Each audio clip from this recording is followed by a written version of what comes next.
Sure. Pretty much the only thing that's left in this house is this computer and like a chair and stuff, and that's really it.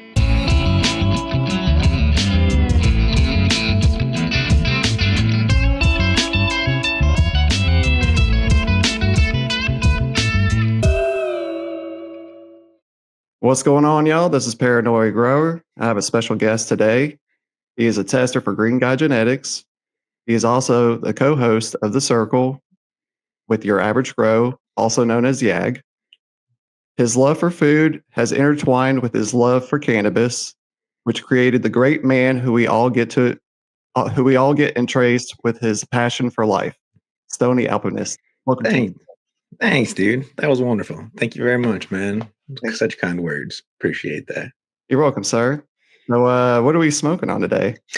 I actually had a little salad this morning. Of course, tangy is always is always my choice during the day, and it's been in my tent and jars and bags and everything else for a good 3 years now. So I had mostly tangy, and then I also threw in some of the blue power. Just to brighten my day up a little bit. One of the more recent ones from the drop with Night Owl, the Hunter S. Thompson inspired one with Sin City seeds. So it's a killer, and there's not too much of it left. So I always dig throwing down on a little bit of salad, mixing up in a cone. So that was my start of my day. Yeah. Hell yeah, dude. Yeah. How about you? Actually, I'm doing the salad as well. Right on. And I'm glad you brought up the tangy because I actually have a little bit of tangy in mine as well. I did a tangy CBG and Dogathon CBD from Alabama Genetics, and then I also mixed it with Strawberry Widow from Green Guy Genetics. There we go. Yeah. Now that is truly a salad, man. That is truly a salad from our community, right? Yeah, I think it's one of the underestimated aspects of blending your own for whatever all your purposes. I think everyone tends to like stay strain specific in their cones, and I don't know. I'm not sure where I picked it up along the way, but it's probably been a couple to few years where I was like, all right, I guess there's taken out the stigma of only having one in there. It's like I like the different effects, and it's just no different than like mixing up, like a mixture of vitamins or whatever you need for the day for your energy. I mean, it's kind of like the athletic greens in a certain sense, right?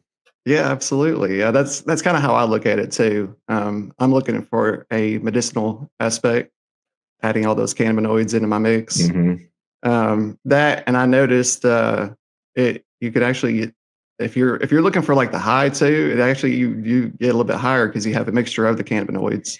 It's not just the strain specific. Yeah, I do agree with that, and I think I value that you dig into the other CVs and focus a lot of the energy around it, because I know that that's one of the main medicinal components that I think people get slept on. And I think things like CBN and CBG are just now becoming more and more popular. You're seeing it now like added and called out in some of the edibles. And I think you're starting to see some more like functional foods happening and functional snacks and that sort of thing around the cannabis that are kind of focused into it. So it's pretty fascinating with where we're going, It absolutely is. I totally agree with you on that. Yeah, I know some of the athletes now are really like keeping themselves nice and focused on, whenever they're adding a little bit of, and a lot of them are doing the kind of 10-to-1 CBD with a little bit of THC to unlock it.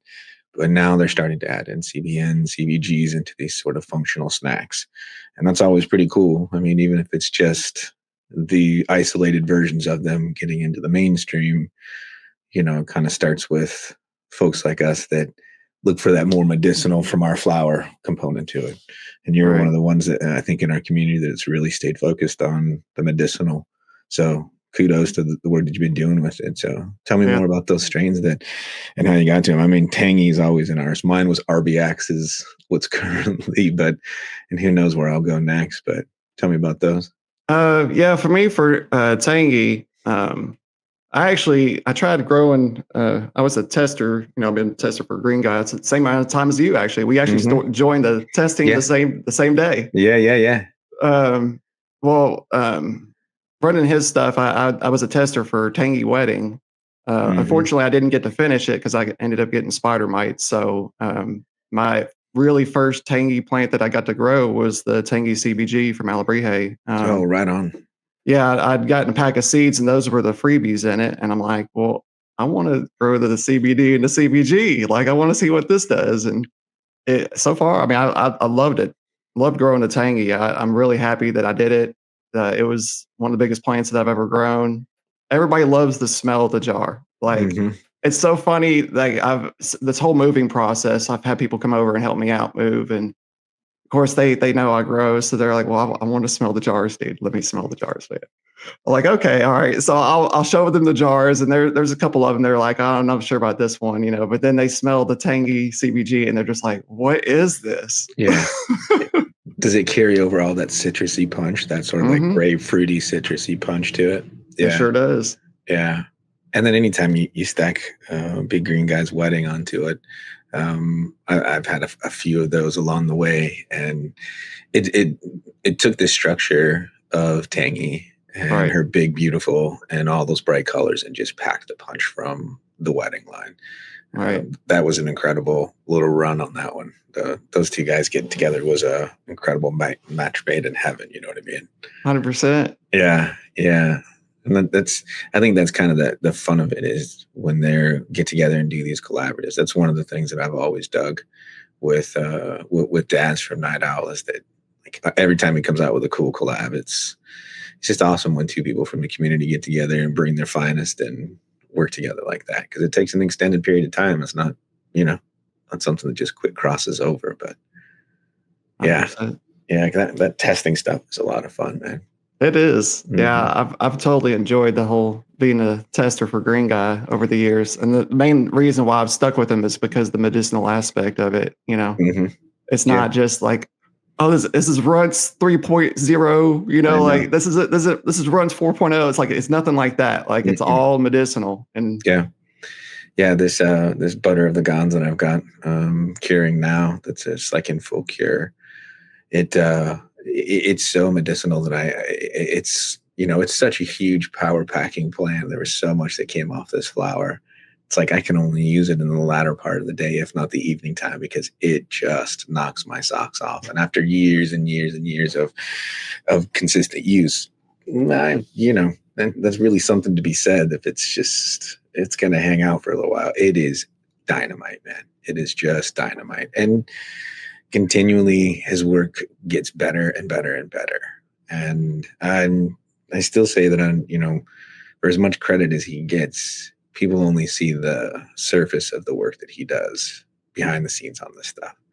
right, And everyone's like, "Oh my gosh, it's incredible!" And it's like you start really talking to him and finding out the depths of what he's doing and the extent. It's pretty remarkable, man. Pretty remarkable how much research and development goes into each strain. And I think that's why he loves putting it in our hands and letting us just go after it, you know? right. Yeah, I You totally know. agree on that. And I dig the not knowing, you know. Oh, I, I know. like you just get this sort of like vial or package that's got some beans in it and it's just got a letter and some numbers and you don't really know what you're getting into.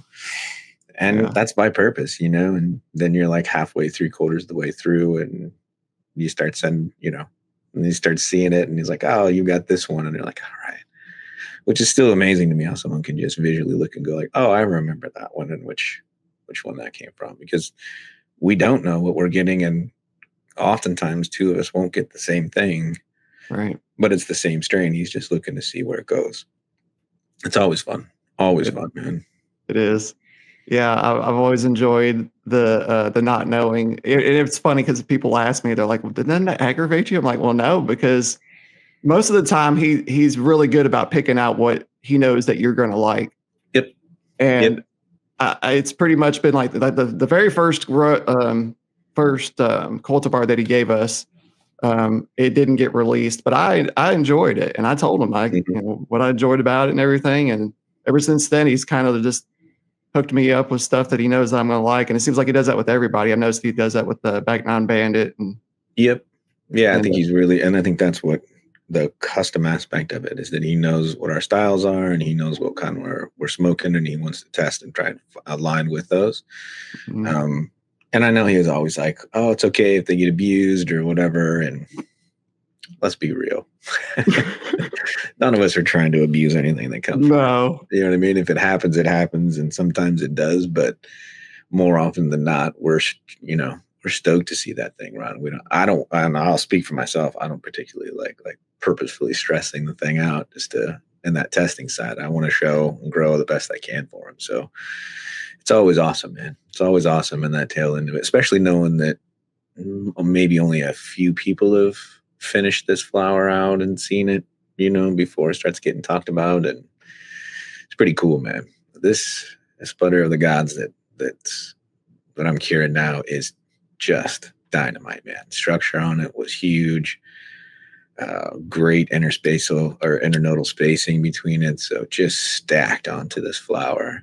And the buds got these sort of like inky purple, just threads throughout it. So not dynamite, purple, but good enough threads through where you see it in the grind and that sort of wet sand. And it's got this subtle garlicky butter note to it. It's kind of savory. And then you start getting into it and it's that old school power punch. And if I finish a cone, I'm not going anywhere for a good hour and a half, 2 hours. I'm not really going to pick up and leave, even if it just gets back blended in from like the day before into like a little bit of daytime. Medicinally, I have in the afternoon ready for a little nap, little siesta, a little calm down from the day, a little reset. Had a little bit. And it's in small amounts, I think really good for that. Normal cone size for me. Well, that's a night timer. There you go. I'm sitting on the porch with that one for sure. For Heck yeah. sure, man. For sure. So, how was your weekend so far? It's beautiful, man. And turning the weather. I mean, it's definitely summertime. We're up in the 80s here. But we just came out of a 50-degree night. So I'm like I'm keeping my lawn mowed and keeping all the landscaping going because the garden work's going to be starting. I'm going to start hardening off all of my starts this afternoon. I'm going to take them outside when we're done because we've had a good couple days now of warmth. So I'll spend the next 3 or 4 or 5 days taking them out during the day, bringing them back at night, giving them some water, hardening them all off. They're all ornamental flowers and sunflowers.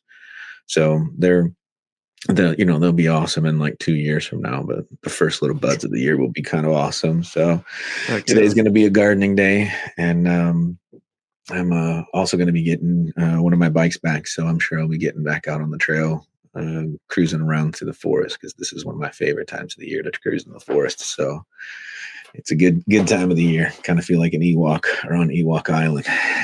What kind of bike do you have? I mountain bike. So Okay. I have a YT Capricorn, and it's a full suspension mountain bike. So it gets out there and I can really rattle around and ramble on some trails. And I take it out for kind of longer distance rides and some really short technical stuff. Then I've got a little hardtail giant that I'm picking up today, and that'll take me out and just pop around on some little technical trails. And it's a little bit more dangerous, but it's a little bit more fun to whip around on than the big full suspension. That one feels a little bit heavier, like a motorcycle, but a little hardtail just whips around. So I'll get out and shred up some trails here in a little while. But it's a beautiful day for it. That's cool. Yeah, man, good kind of weather for it. So Yeah, absolutely. yeah, so it's a wonderful weekend, man. Lots of planting going on. Just harvested yesterday my 5x5. So I've got a nice little couple week reprieve. I'm going to just let it hang dry and cure in the tent this time. Last couple times I've pulled it out into a different room, tried to turn the room right back around. Right. But it's summertime. I got a good head stash from the last round, and that garlic butter, the gods, that garlicky butter of the gods was in a separate little 2x4 tent. So it was like a month almost harvested after my last round. Right. So I've got a nice head stash and nothing to worry about. So I'm going to take a couple weeks and just let it cure really nicely and properly in there.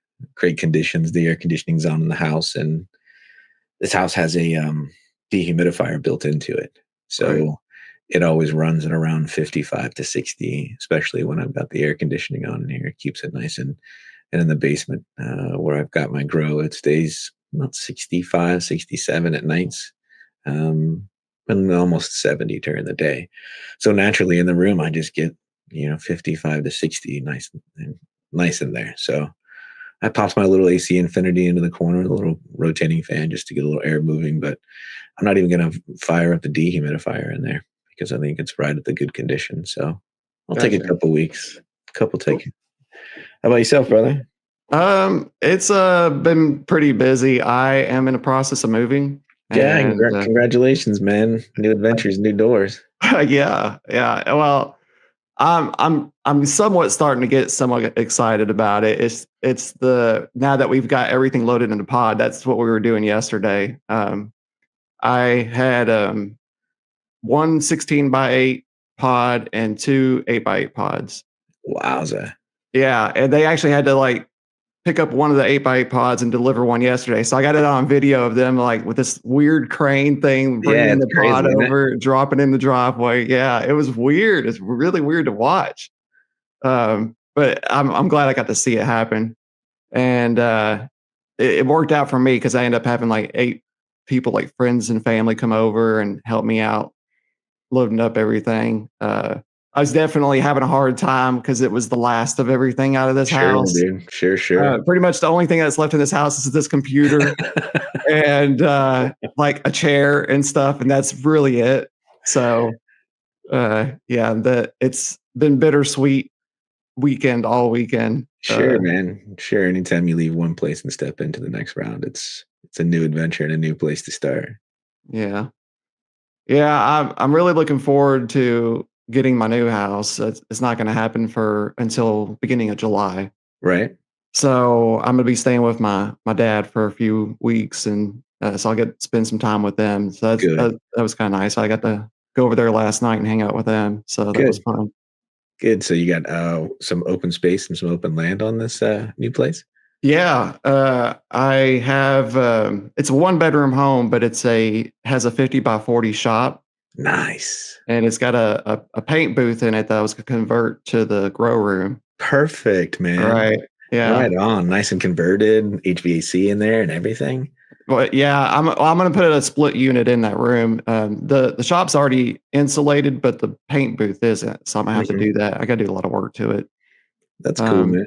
but it's 5 acres of land. So There you go. yeah, and I've told on a couple podcasts already that I'm gonna create Camp Paranoid. I'm actually gonna make a camp at the top of the hill, and that way everybody could camp out. And Right like on, dude. I mentioned yesterday, I was like, I want to build a stage out there. Like, there won't be no electricity, so it had to be like banjos and fiddles and stuff. Yeah, But sure, sure, man. Sure, why not? yeah, so yeah, I'm looking forward to it. What's crazy is when I bought this, I've lived in the city for 45 years, right? When I bought this house, I didn't have to go in to all the places to set up my utilities. I did everything online. I didn't have to pay like deposit or nothing like that because they ran Really? my credit, right? Right, right. So I started calling around the utilities of this new places, which is out in the country. Every single utility place you have to go in person. You have to pay a deposit. I was like, what is this? Like, this is like old times back here. What are we doing? But You gotta bring jars of molasses and field corn, right? 2 yeah, bags just to make everyone happy. right. Yeah. I think it'll be good for me too, though, just to be able to go and like meet people because Mhm. I've gotten so used to being in the city where you don't meet anybody anymore. Right. You just get on a computer or you get on the phone and you do an automated system and you got service and Yeah. Yeah. yeah. So What else are you gonna do on that 5 acres? What do you got growing? I don't know. That's the thing. I live in prohibition land, so it's like I mean, I want to grow some shit outdoors, but I think I might have to get a greenhouse. Yeah, of course. Yeah, but do you have, So like, any other agriculture, any trees? oh yeah, so I've tried growing stuff outdoors here, but I'm surrounded by trees, so it didn't work. Mhm. So I'd like to be able to grow tomatoes and other types of vegetables. I wouldn't mind doing a fruit tree or two eventually, but Yeah, yeah. I got all kinds of stuff just flowing through my mind. Like, what do I want to do? I'm gonna do raised beds. I want to do greenhouses. And the good thing is, I live the hill that I bought is a southward facing hill. Perfect. Yeah. Yeah, so I think if I can lay it out just right, I can get sun most of the day Hmm. where I'm Yeah. at. Um, but right now, it's just dreams. Eventually, it'll come to reality. Yeah, it's vision, right? Or the Right, vision. right, It's a right, vision that you start to craft, and it'll take time, man. You'll get on the land, and you'll be walking around, and you'll have your peaceful nights with a cone sitting somewhere, and be like, you know what, that's a really good idea. I should do that there. right, It won't take long. I mean, doing small crops like that is just you can turn that around in a garden in a couple days, and dig some area and put up a little fence because you're probably out in the middle of nowhere, and you probably got plenty of little critters and creatures running around. You put up a little fence like that, and you can some chicken wire and some posts, and you can start having your own tomatoes and that sort of stuff. And it's kind of that I, I have it where we can't grow outdoors here. You have to be behind locked doors, and I'm a medical patient, so we're a lot of a certain number of plants, and it has to be behind locked doors, and that's the big thing.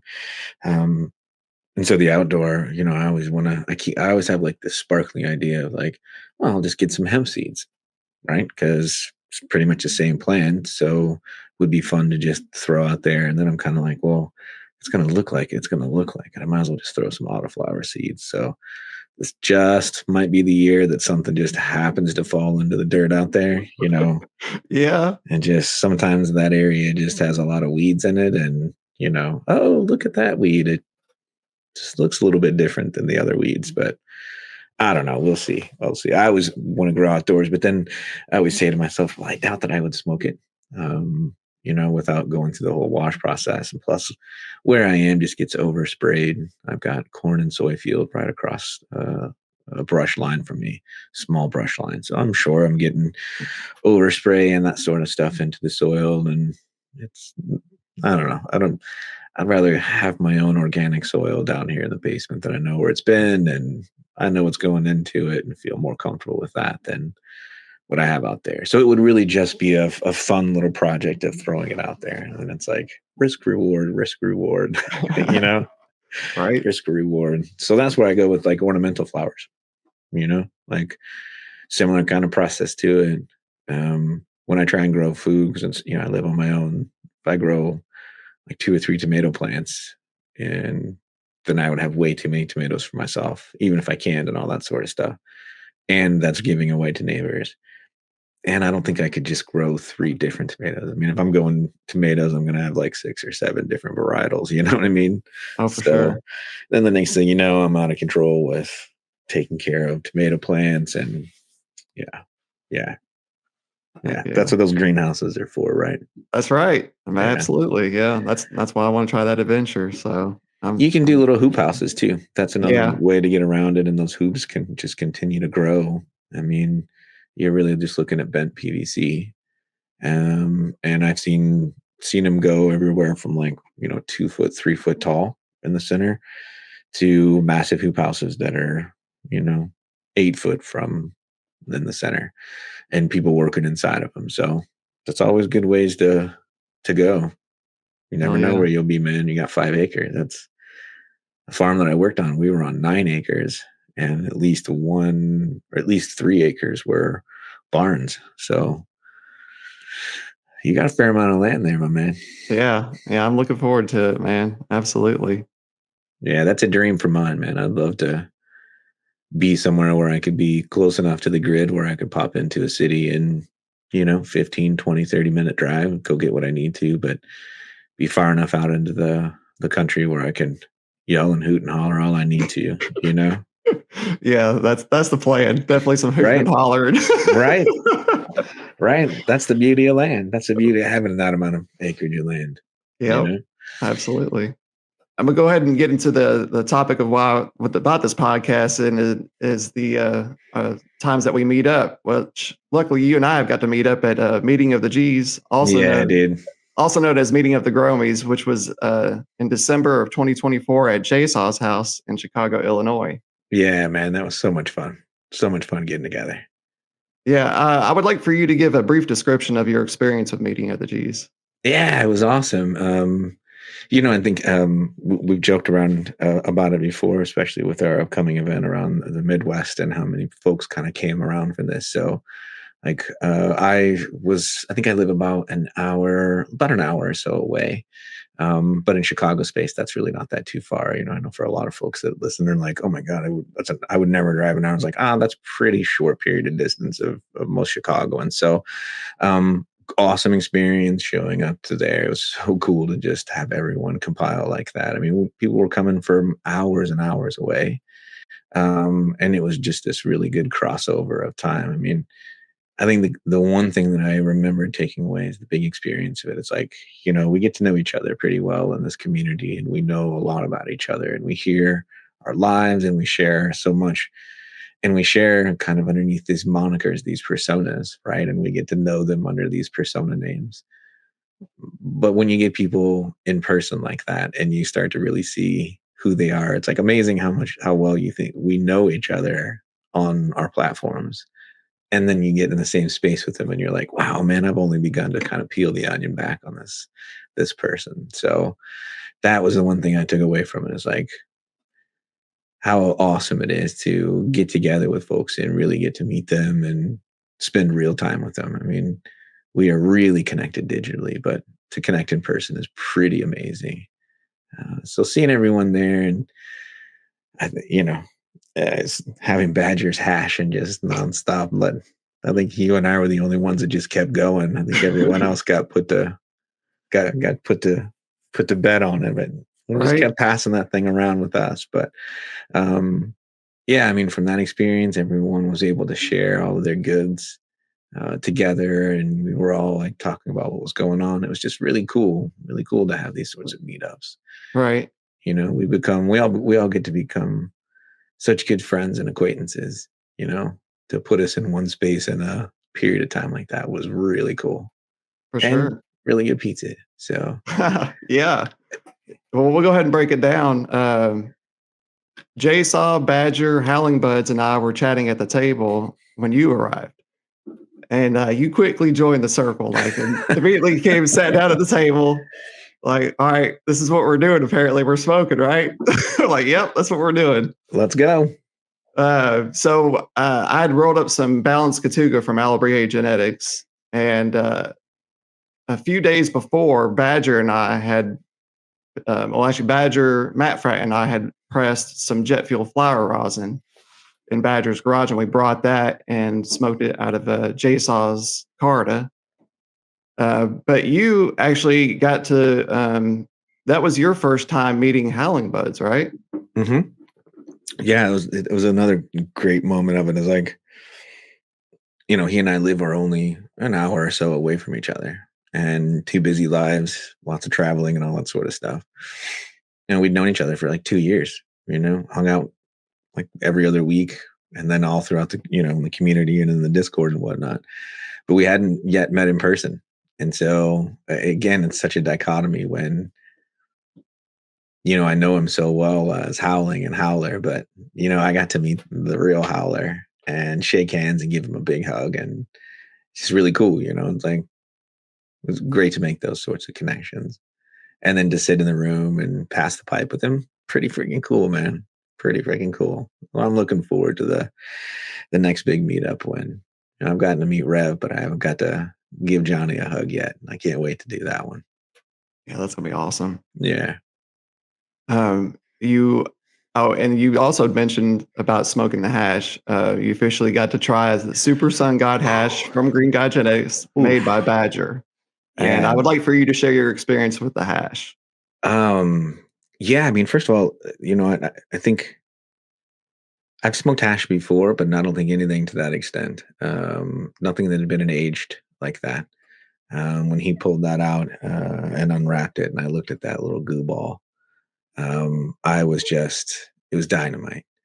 Um, Having that hash, I think I remembered saying before that made me feel fuzzy like a Muppet, man. Like right? I just was like, I mean, much smoother and a much more developed flavor set than I had anticipated coming off of hash.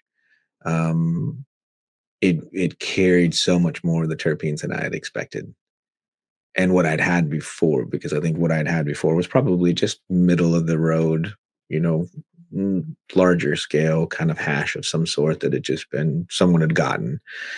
Never before had a hashishian like that prepared something for me. The smoke on it was so subtle and so mellow, very gentle on my lungs, and packed a punch from immediacy. And it carried through for quite a bit of time. I didn't find it overwhelming. I mean, I know that that can be that people can get a little bit of greenwash from a lot of hash like that. I didn't find that, to be honest with you. And I think we continued rolling that bowl round and round and round for a good couple of few hours, Yeah, we did. right? Um, and it never really got resonancy or burned by any stretch of the means. Just it was an incredible hash experience, one that I'd never experienced before, and one that I've yet since. Probably not until I see Badger again, to be honest with you, Yeah. because that's next level. The work that he does is kind of next level. But to have something like that, you know, I'm a fresh flower. Like I can barely let that thing cure. I'm already starting to smoke on it, kind of thing. I feel I'm the same way, dude. Right. But and I love the fresh terpenes, and I love all of those aromats and volatile compounds that come in the fresh. Hash before was always something that was kind of put on top of a bowl for me, like someone who had hash, they would just kind of mix it in. Never before had I sat and just imbibed on something that had been crafted and aged and very purposefully handled to the extent of something like fine dining food, an ingredient that an artisan makes like that before. So that to me was the epitome so far and for me, for a hash experience for sure. Honestly, I could say that's like the best description I've ever heard. Honestly, dude, it's so good. Really fucking good. Thanks, man. Well, I'll give that credit to Badger because, Yeah. and Big Green Guy because I know that that was like, it was really meaningful to Badger to do that, to share that with us. Oh yeah, for And, sure. Yeah, the, you the know, finest is like that's something that he makes sure that we understand that this isn't tourist hash. Like mhm. this is the real full melt. This is the experience that you want. Yeah. Yeah. And That's years of knowledge and experience rolled up into a ball, quite literally rolled up into a ball. yeah, absolutely. Well, Jay Saw's wife went out to Vito and Nick's while we were toking on some of that hash and picked up some tavern style pizza for us to eat, which that was my first time ever having tavern style. I'm sure you've had it plenty of Oh, times. last week at least once or twice. Right. Yeah, well, I'm saying you're definitely lucky where you live just for the fact that you have access to all this great food. Like Yeah, for where I sure. live, it's hot chicken and barbecue, and that's about it. Hmm. I mean, I can get little slivers of different types of stuff depending on which community I'm hanging around, but Hmm. you have access to a world of food. Yeah, And like tons of different variety of it too, and culturally too, different areas around the city. And like I said before, like an hour drive is not out of our realm. So I'll drive an hour for tacos. I'll drive an hour for birria. I mean, but I can also drive 5 minutes for birria, and it's incredible, right? So yeah, and that the tavern style pizza is one I think is the classic kind of Chicago style. I would argue. I'm sure there were plenty of pizza aficionados that would start throwing things at the screen right now, but I'd argue that that tavern style, I think, is more of an epitome of Chicago style pizza than the deep dish lasagna that I think is kind of synonymous with Chicago and the Chicago style. That is a style of Chicago, no doubt. Right? right. Nothing to argue there. But I think also the predominant one is this sort of pie, and I think it's a suburban pie. I think is where it came from, It is tavern style because it's meant to be like put out on the bar and quickly cooked, and small squares of it that can be shared around a table.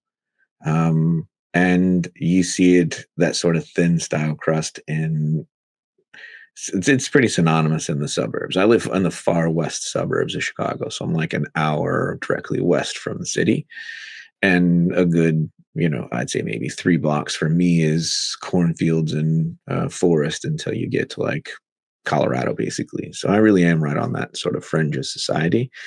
And everywhere I go around here, you'll find that, crackery thin crust that's crispy on the bottom with a thin layer of sauce, your cheese, meat, and then a little bit more cheese over the top of it, baked.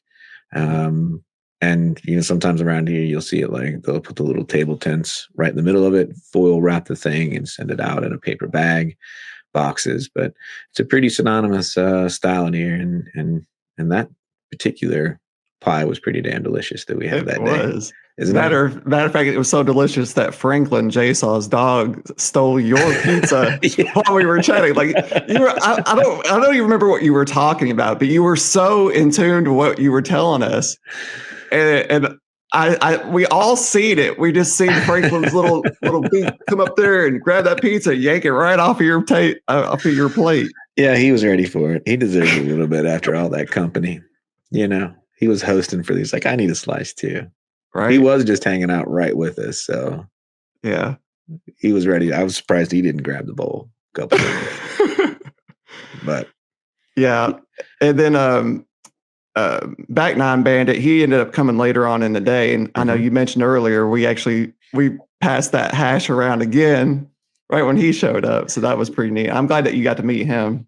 yeah, that was awesome. That I still am using the roll-on that he brought, the topical roll-on. I still use that one that his lovely lady brought with him.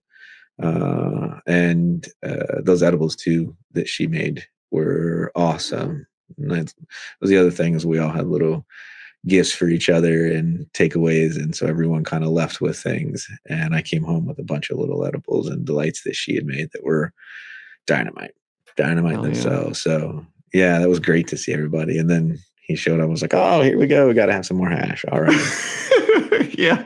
Yeah. As soon as he got there, we're like, he hasn't smoked hash today. Yeah. Well, let's change that. We changed that pretty quickly around it. But yeah, that was a great experience, man. Really good to see him. And he came pretty far that day too. Right? I think he was like 4 hour drive, 4 or 5 hour drive up to us. Something like that. Yeah. And they were making a whole weekend out of it just to come up for that event. Yeah. Yeah. So yeah, it worked out. Like I'm so glad that the timing worked out for everyone. Yeah. Initially what it was, the meeting of the G's was Badger and we wanted to go to Chicago, and we were going to go spend some time with his daughter, but we also had like an extra day. So we're like, well, let's see what Jasaw's doing. And so Jasaw's like, we're like, hey man, can we like come hang out with you? And like, maybe can we do like an event or something, And he's like, well, there's all kinds of people that live in the area. We could probably make this work. And so we started reaching out, and we reached out to you and Howling, and we were like hoping, we were like, maybe the Ag Boys will come. That'd be really cool if they come, And sure shit, y'all both came, and yeah, it was great, man. Like that, I'm so glad that we all took the time Yeah, out of man. that day and made it work. Yeah, it was such a good day for it too. I mean, we all the weather wasn't great, so we all got to kind of just be inside, and it was still kind of cold and dreary. And like I said, it was December, right? Yeah, it was December. It was raining that day, so I'm so glad we had that. Jasaw like opened up his house to us, Yeah, it was just a wonderful day, man. Sitting around in good company, and it's good to get everyone together like that. With these events. I know you've done a couple. You've come up this way for Hash Bash, and you've gotten together with a bunch of different groups of things. And I think clearly it is something that drives you fire, because I know you love getting together. For sure. So, yeah, it's cool being able to like communicate on Discord and Instagram and all that, but it's even better hanging out. Like that's something that, like pre-COVID, I always loved hanging out with my family, but then during COVID, we didn't do nothing, and And I'm trying to bring that back, trying to bring the families back, but I also want to bring the friends back too. Being Yeah. able to hang out and do these things. Yeah, Um, we went through a spot there, and well, I think look at it from the bigger perspective. It pushed a lot of us into the community, right? And it mhm. pushed us. We kind of found common ground in Discord because I think that's where that's part of my story too. Was finding Discord, finding cultivation conversation in the group that started there, and getting into their Discord, and that's how I met Johnny and Rev, and they started Yag, and but I think being in those early Discords was an opportunity for people to hang out with people at any given time and to just be who we are and not have to mask up with anything that we do because most of us kind of mask up around our cannabis and everything that's kind of involved with it. So to come into a community like Discord where, we can now just be ourselves and talk about the things that we can't talk about to other people. And then I think that's how we all kind of found that mutual ground. So in some senses, like, it did, there were positives that came out of it. I might not have jumped into Discord had I continued down the same path I was going into. We would have had all that sort of availability with people, or might not have stayed as invested into it. But I found some of my best friends. I consider those fellows on Yag my best friends. I talk to them more than some of the friends that I've grown up with all my life. And those cats are, those Yag cats are there whenever I need them. And I was in California. I've gotten to hang out with Rev twice. And I've been out there close enough to him where we were both like an hour and a half away, and it was like, I guess it just isn't going to work today. You know what I mean? Like we're at that stage of the game, howling the same way. Now, Johnny will get him here this summertime, and we just got to get him off the homestead. But those cats are my good friends, and without Discord, I would have never found them, never had the people that I can lean into in our behind the curtains For sure. channel chat. Like they're my friends, they're my best friends. So Hell yeah. I would have never found them if it wouldn't have been for these circumstances. So I guess I try and see that glass half full in one way or the other. For sure. Well, what do you currently have growing on in your garden? Oh man, I'm getting ready to flip things all around. I've got so just harvested purple strawberry popsicle, which is she got enormous. And then I've got the Chem Labrada, and then Cosmic Puppy, and then I've got the Hoodoo Mama Juju. Um, all but the Hoodoo Mama Juju did really well. Hoodoo Mama Juju, I think, more than likely had some nitrogen issues and she was stunted. But oh my gosh, giant, enormous colas on these. So those are the four that are turning around now, and then I am narrowing down the next round. You know how that process goes. Oh It yeah. kind of changes at all times, but Kimmy Powers is definitely in the round with this one that just came from the new Night Out drop. And then probably Gamathon, because I actually have all my seeds laid. So Kimmy Powers, Gamathon. Can't remember which. I think I'm going to do the CBG Olibrie on this round as well. That came from that free tester. All right. And then I am awaiting to figure out which of my big green guys I'm going to run. So that's the wild card right now. So I know we've got some potentially coming soon on the next round. So I'm not sure if they'll make it into this round or not for our testers. But I've got a backup because I tend to jump in on all of them. But Right on. I think I've got at least 2 or 3 backed up of his from drops. So I still can't resist once we do being a tester, I still can't resist the drop. So I jump in there I feel you on that. and get them when I can. You know what I mean? Absolutely. Well, I got some growing questions for you. Yeah, play them on me. All right. How long have you been growing cannabis? Let's see. Let me check my sticker. 22 4/20/22. That's the official one. I Started doing my research just about a month and a half or two before then, and decided to like make it ceremoniously. Like, I'm going to purchase all my gear on 420. Of course, the sales, that was a big helper. But I had this sort of like, all right, I'm going to buy everything on 420 and like kick this off in the right way. So I got up that morning and ordered all my stuff, my tents, all my HVAC, heating elements, dehumidification, and went to the grow shop, bought all my soil, um, and ordered my first round of seeds from North Atlantic Seed Company. And then I think my first actual drop of DAS was maybe like a month later, 3 weeks later. But I got everything ordered on 420. And then I think I probably started growing right around May. Because once I got everything together and started running, I ran the thing for like 2 or 3 days empty just to see if I could get everything balanced and where it needed to, and timers and everything set up. And then I dropped my first seeds, man. So it was probably, May of 22. So not been that long technically of a cannabis grower. And I came to it from the space of, it was really economics. I'd gotten a medical license. So I was kind of off the gray market, and I was in a pretty limited space in the gray market where it was, kind of give somebody some cash and wait 2 3 weeks sometimes, not really sure what I would get, not really caring. It's just something, and then kind of rationing until the next time. So it was really kind of low key.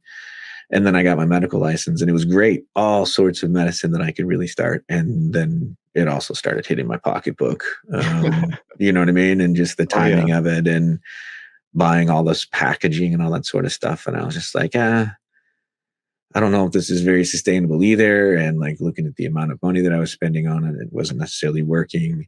And was driving to the climbing gym one day, and I drove past a sign of a store here, a home grow shop near where I live. And it had a pot leaf on it. And I was like intrigued. I was like, that's interesting. Grow shop with a pot leaf on it. And I looked it up, and it was like all your growing supplies. And I was like, all right, let me look into this a little bit more. I didn't even know that you could grow as a medical license. I really had just gotten my license to be able to go to the dispensary and purchase, and read into it and was like, oh, I can grow. And then that's where, I just kind of got started. I went into that shop and just kind of poked around, and ended up meeting one of the guys that's still there. And he was kind of my early guru and everything. Um, and within 20 30 minutes of conversation with him, he's like, oh, you should probably check out this series called Build a Soil, which, we're talking 3 years ago now. I think it was only just after its first season. It might have only been in the second season, maybe like that. Not very many into it. And he's like, you should check it out, if you're interested in doing organics. And he's like, he was one of the ones in the area, the first ones in the area that had gotten connected with Build a Soil. So he had their full lineup. Mhm. And he was an organic grower, but was using I'm not sure which line he was using, but he's like, if you're going to do organics, this is the way to go. He's like, I've done organics and this is one. And I think I went back in the shop 2 or 3 times. And by the second time, I took a notebook in with questions, and he answered them for me. And That's that's where I cool. ended up buying my tent. Like I said, I went to the home grow shop that day, and I bought my tent through them, and a couple other big pieces with them, and the soil. And they were so awesome about it. I had spent all that time and effort into them. And that's where it tripped off, man. I mean, from there, I just started hand watering was my first round in fabric pots. I tried the 3 gallons, 5 gallons, and a 7 gallon.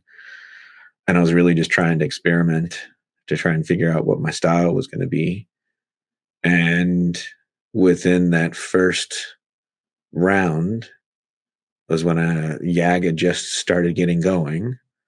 Um, Johnny and Rev were just starting to get their show off, and that's when they did the Tangy.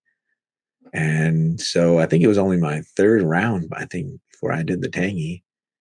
And that's how I got connected with the dudes. That's So wild.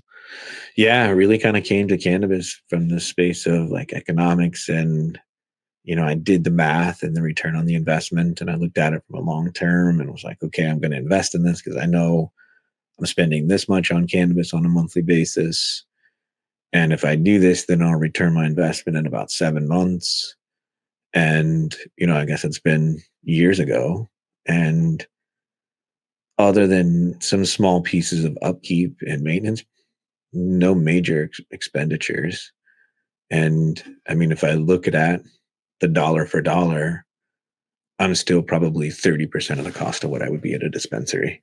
And that's Oh yeah, factoring in electric, all the energy that it takes to it, you know, not accounting for water, but I still think I'm in the same target realm of where I was before.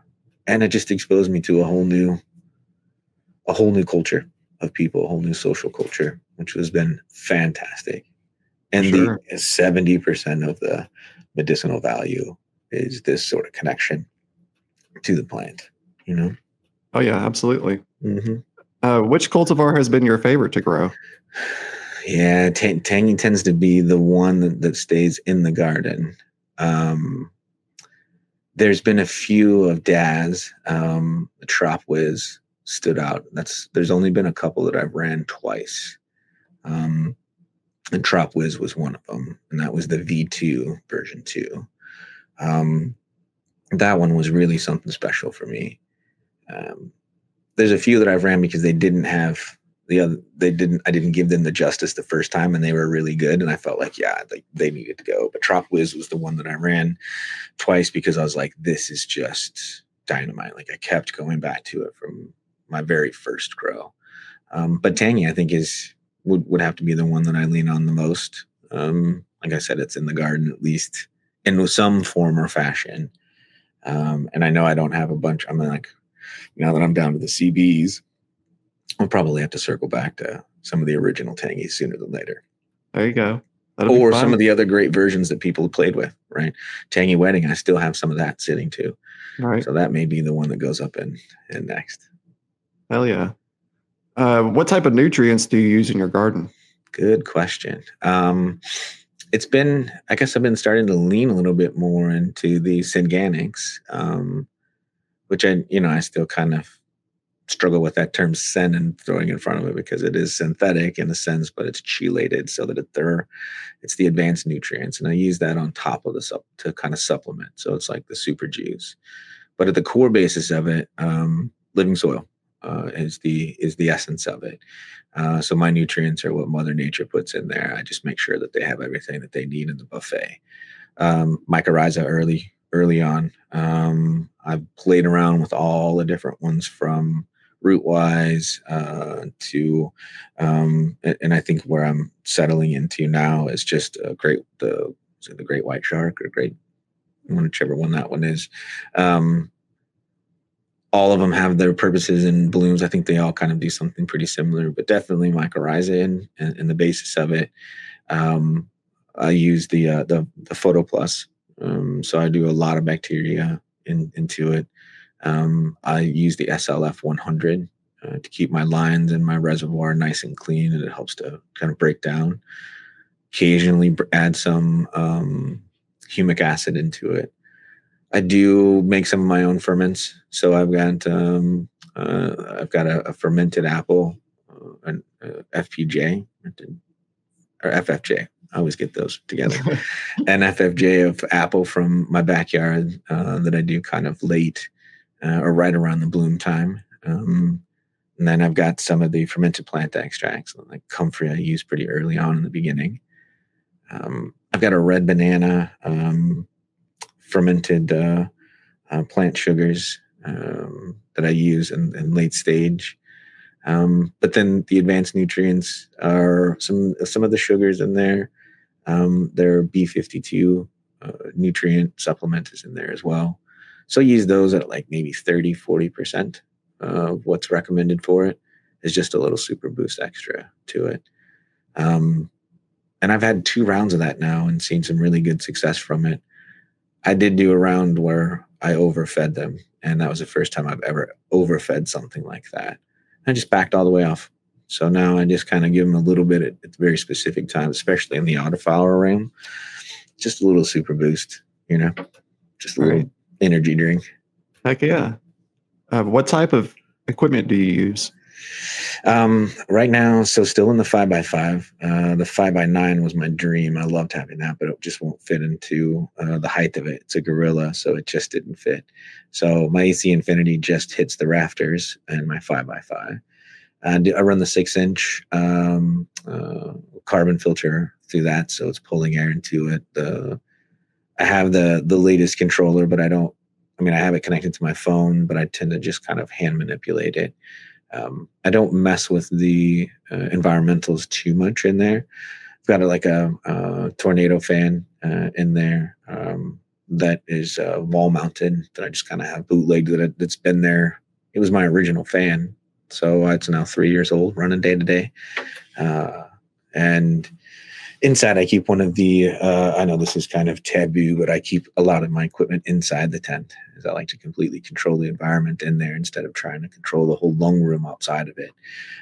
So I keep a radiator heater, one of the kind of old school looking ones, oil specifically, and that way it keeps a more consistent heat in there during the cold times down in the basement.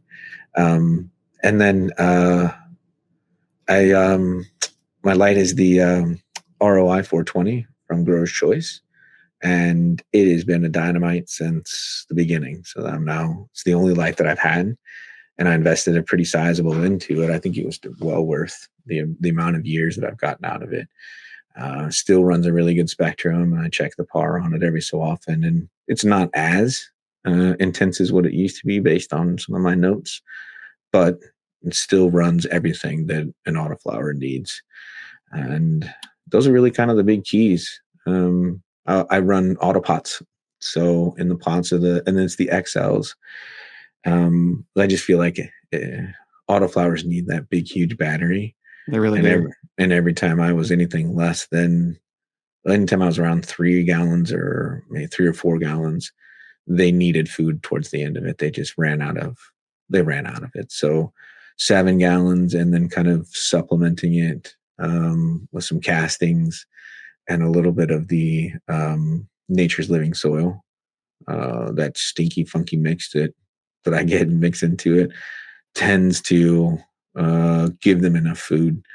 And then in my reservoir, I just run the water and the SLF 100. So all of the other nutrients I try and drench in once or twice a week when I'm adding them into it. And I'll just dry back for like a day or so from my res. But those are really the key elements inside the tent. Dehumidifier and humidifier, of course.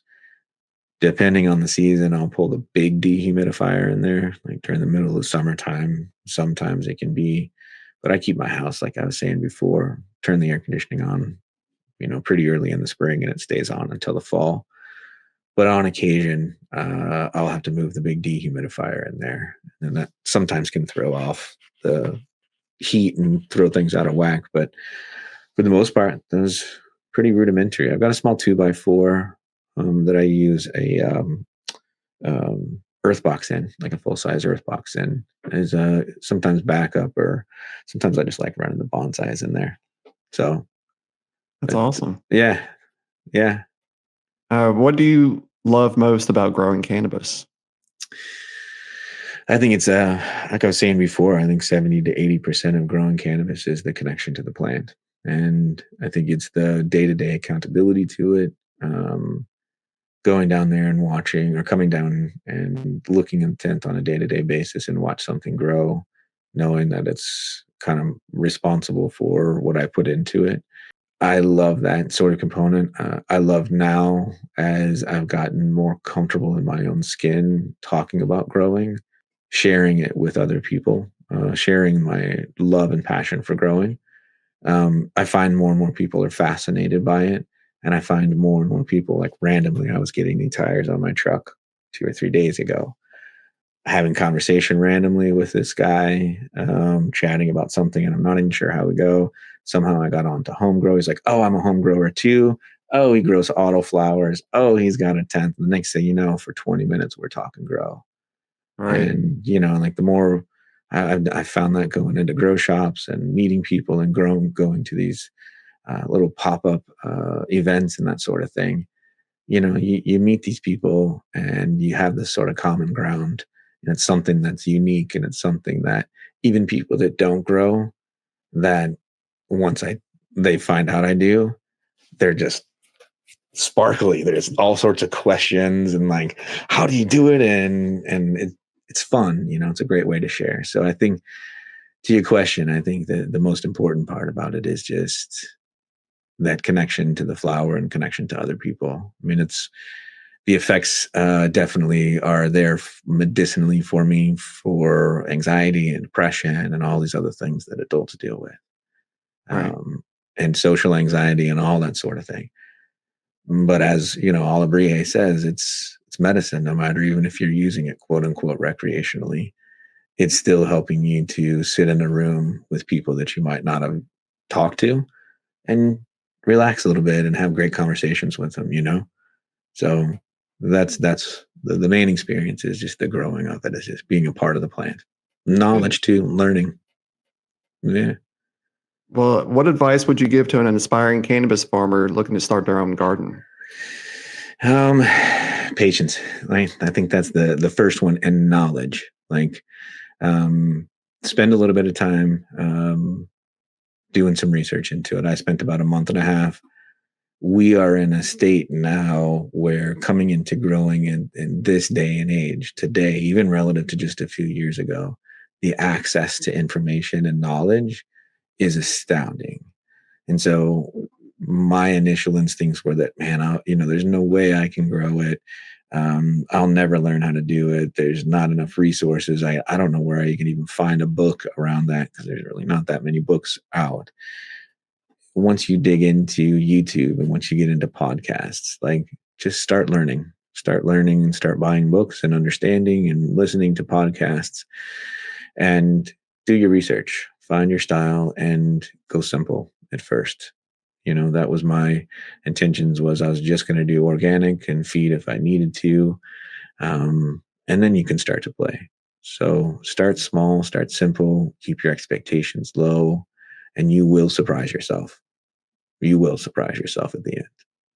100%. It's a great answer. Something that you mentioned when we were at the meeting at the G's is that you work in the industry. Are you still working for the industry? Yeah, still in the industry now. Okay. Um, So I have some industry questions for you. sure.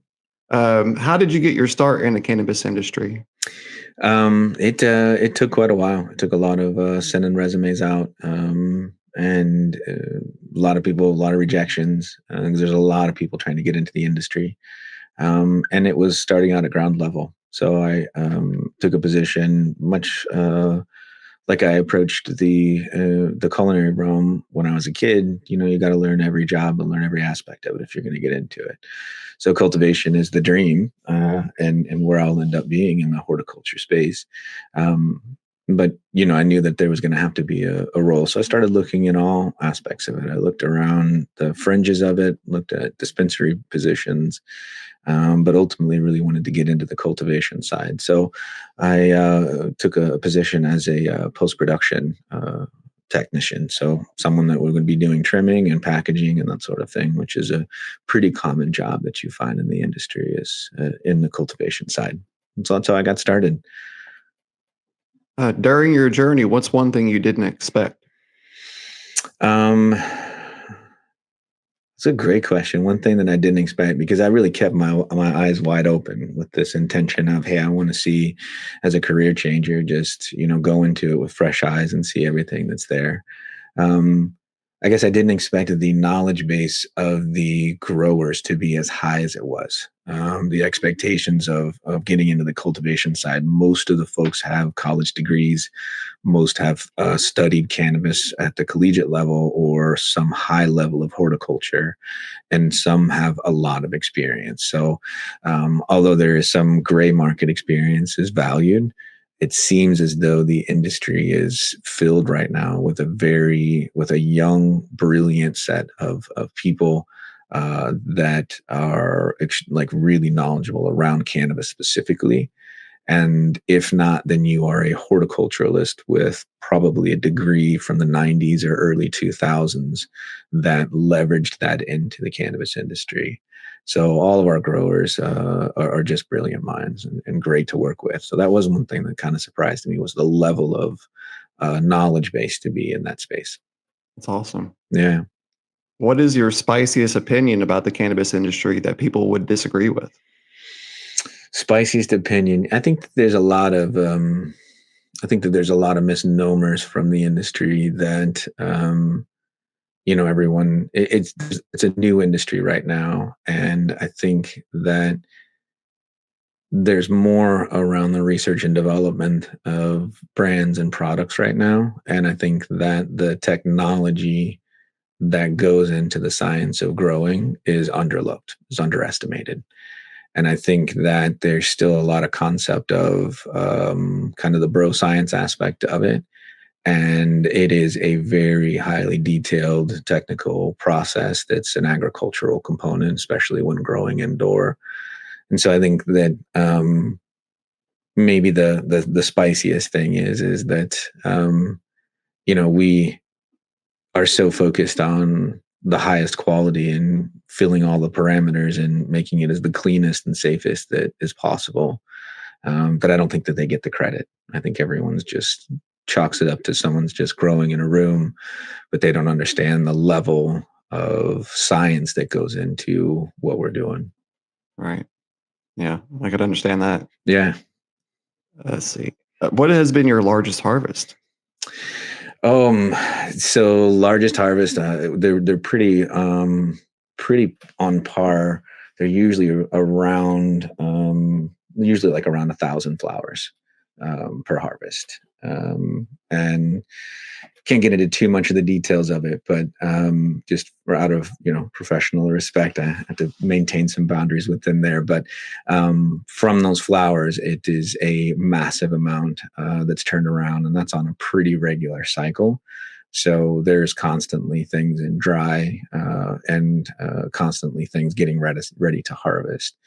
And so I'm responsible for the harvest and the dry and the cure and all of those steps that kind of happen from the time that it's chopped until the time that it makes it into jars is really kind of where my responsibility lies the most. Cool. So, What are your hopes for the future of agriculture? I believe, I believe a lot in this sort of advancement of past the bro science of it, and I believe that I think that there's a lot of room for this high technical approach to research and development of these flowers. I think it's not the crop steering that people might think that it is. It is. It's not the nutrient blast that I think everyone thinks it is. There's a lot of. Um, I think it's that bro science. It's that approach of we do it better, and I think that there's less of that. So I believe that it's going to be more of an agricultural component to the whole country, and which is where I'm looking at this being the basis of it. I'm in the knowledge and learning stage of it right now, and where the industry will be in 3 to 5 years is where my target is, and where we go from here. And I know that states all around the country are going to be in this sort of cusp phase because I work for a craft cultivator. And so there's a much smaller footprint that's allowed relative to some of the MSOs. And so from that, you'll see more and more of these craft cultivators that are doing something unique and special.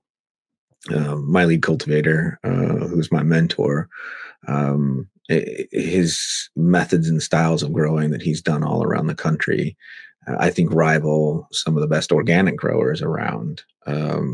And so even though, we grow at a commercial scale, you see so much of this organic aspect make its way through. So I think there's just so much that this industry can grow in a more professional manner. And I think that's the biggest key where I'd like to see it grow is it just becomes more and more professional and less of this sort of bro science back behind the scenes kind of thing. And people recognize that this is an agricultural plant, um, Right.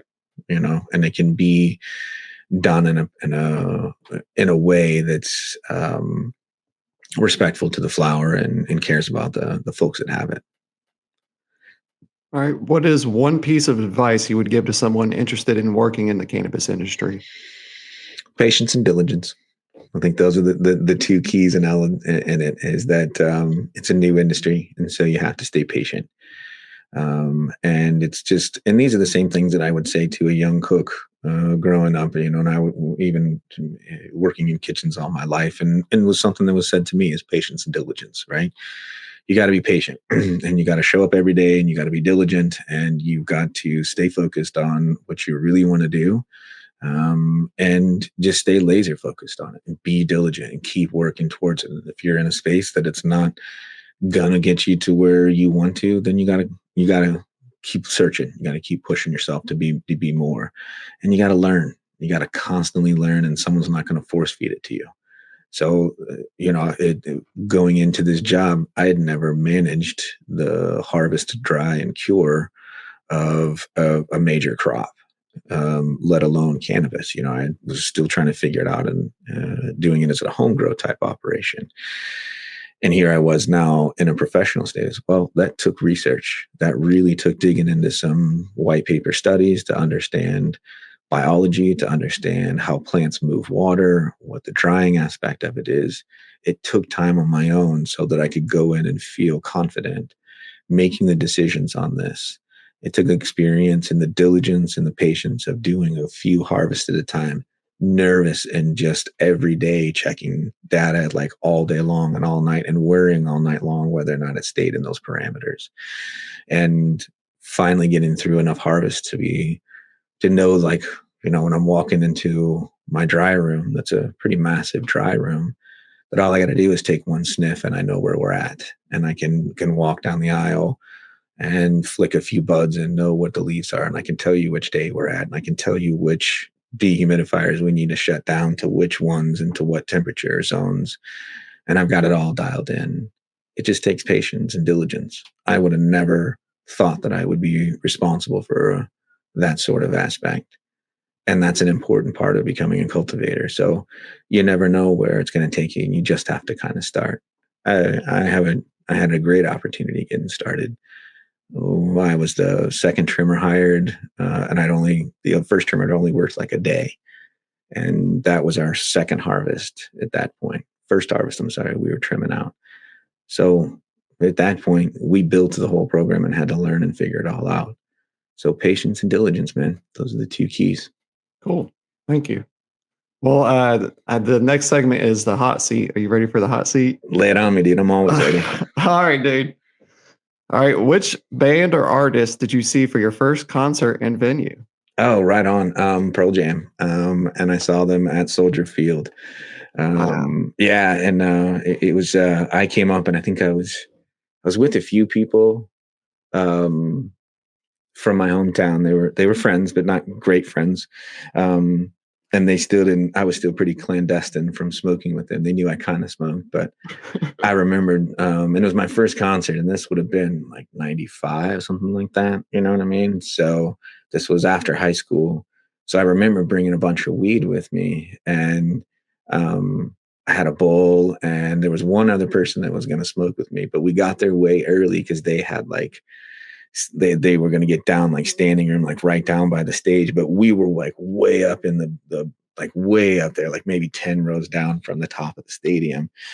And so we were like, all right, well, so we knew we were going in like 2 hours before the show. And I'm like, well, like, I'm not going to take weed because I was so paranoid to take it in. And they're like, you're going to get busted. You're going to get in trouble. And these folks. So we sat out in the parking lot, and I achieved probably like 5 bowls, like just ripped out of my gourd. And then we walked. We had like 2.5 hours, like sitting there baking in the sun, and I was Oh just my completely goodness. burnt out. And I'm like, all right, this, so much for the weed in the show. Great show, and sure as shit, like I don't know, maybe 30 minutes into it, some middle-aged like mom and her boyfriend or whatever fired up a joint and they started passing. I was like, could I have some? That was my first good, solid experience of being there, because I was like, no, it'll never be around me. And sure enough, they sat there and we smoked probably 2 or 3 joints listening to them. That was an incredible experience, man. That's awesome. Yeah. What was your favorite song when you were 16? Favorite song when I was 16? That's a good question. I'm gonna have to go all the way back. So 16, I've been driving. Would have been right around the cusp of. I probably would have been um, definitely something from Pearl Jam at the time, because I was 16. I was buying all of the imports right from the UK. There were like live shows that were ridiculously expensive CDs. Um, and I was pretty far down the road into the 10 album. And I won't say that it was Jeremy because I didn't particularly care for that song. Right. Me neither. Me Right, neither. I hate that right. song. I hate that song. But like Black was one of the top ones on that one. So I'd say album. I guess if I had to get to that one, that would be the one.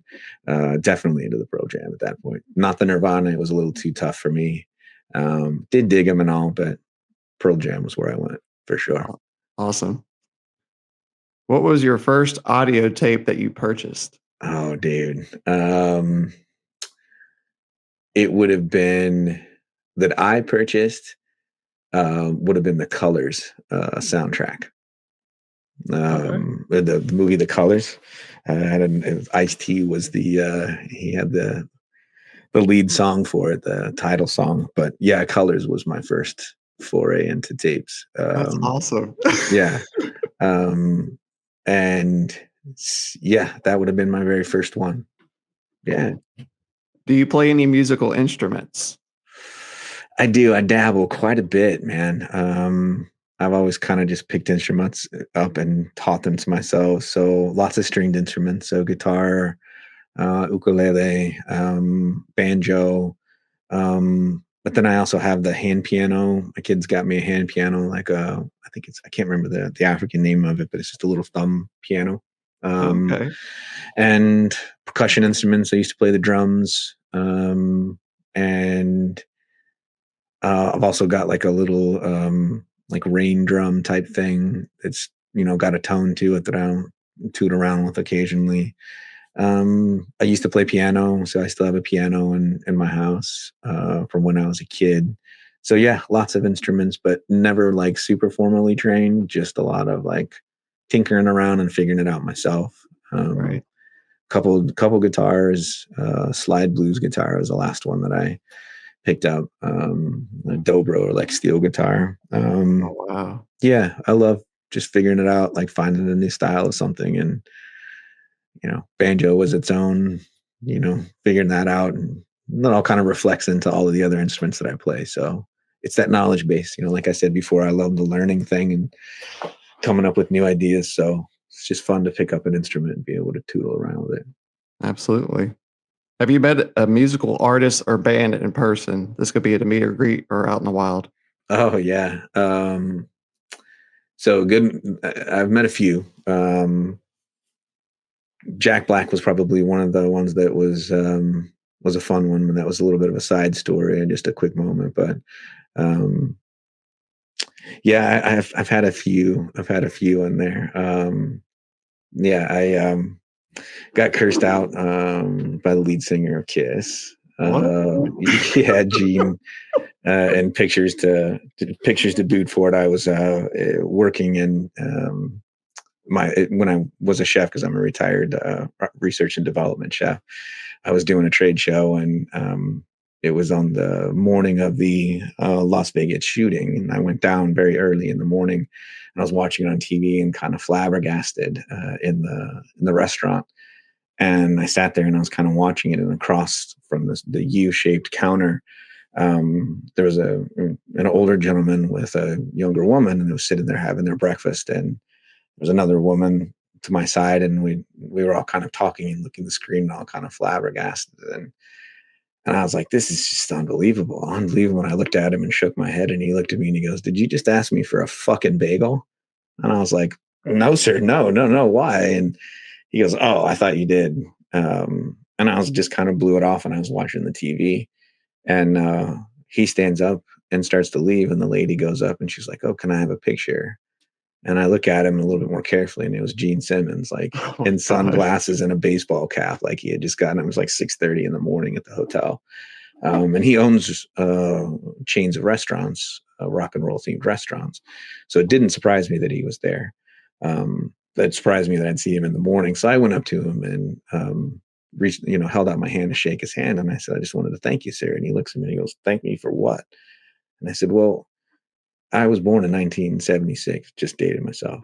And I said, "I've been entertained by your music and your all of your art and your media for all these years. I think I should at least owe you a thank you. Appreciate all that you've done." And he just kind of was taken aback, and he shook my hand and smacked me on the shoulder. And it's like, "I'll see you in a little bit." And I was like, "Okay." Because he asked if I was here. I was in my uniform. He's like, "Oh, I'll see you around." And I was like, "Okay." I thought that was really cool. Mhm. Sure enough, like 2 hours later, I'm standing there in my booth, and I see come walking down the aisle, freaking Gene Simmons in full Gene Simmons regalia, like he's in his, like he's looking dapper, and his hair's coiffed, and, he's got his rock and roll glasses and all his jewelry on, and he's just looking like Gene Simmons. And sure enough, man, he stopped at my booth and we chatted for 5-10 minutes, and he just was super cool cat. And then, he's like, "Well, I got to get going. So why don't you take your picture?" And I was like, "That's okay. I'm good." And he looks at me, he's like, "What?" And I was like, I said, "To be honest with you, like, I don't need a picture to document this. Like, this is a really cool memory. I got to meet you and thank you. And you came and we've just had a great little chat. And like, if anyone doesn't believe me because of a picture, well, they can just eat shit because this is authentic. Like, I don't need proof of this." And he looks at me and he goes, "Will you just take the fucking picture?" Oh my god.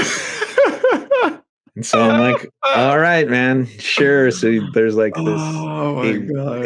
he takes the phone out of my hand and he gives it to his assistant because I was going to do a selfie. He goes, "Here," and he gives it to her. And she snaps like 3 or 4 of these pictures, and you get this like great look on my face, like, "Oh my God, I can't believe that this is really happening." But this is Gene Simmons, man, eating a chicken tender. That's wild. Yeah. So yeah, he was probably my top like run into story. That's cool. What is your most surprising opener you've ever seen perform live? Most surprising opener. Um, that's a great question, man. There was we went to see a show at a buddy's at a buddy's bachelor party, and we went to go see one of his favorite musicians. But opening up for him was a guy, and I can't remember. I think it's Justin Johnson. I think it's his name. And I later found out and later come across him.